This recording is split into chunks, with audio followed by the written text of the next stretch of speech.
本集內容誇張。誇張係指描述或者做一件事情嘅時候，將嗰件事嘅特質、影響、處理手法等等擴大至超出咗實際嘅程度或者份量。誇張往往會改變人哋對事情嘅認知，從而造成誤導。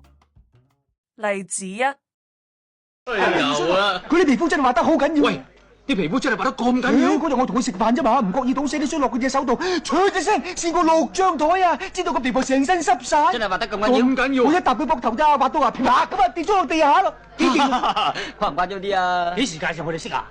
片段裏面，男子形容一個女仔嘅皮膚話，摸到佢嘅手臂會滑開，摸到佢嘅膊頭會滑落泥，咁嘅描述係甚為誇張。例子二：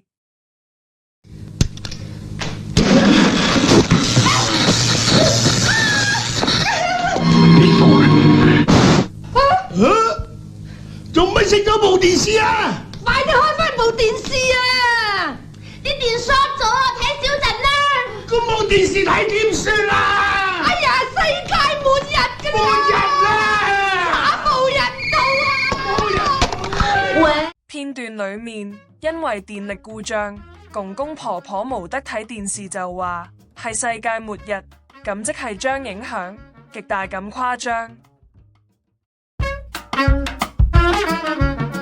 例子三：我啲再快啲，一日減10磅嗰啲。10磅係嘛？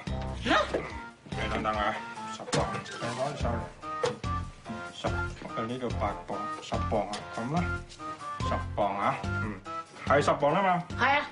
差10磅啊。片段裏面，婆婆同醫生講要減肥，醫生就打算切佢啲肉，呢種做法係甚為誇張。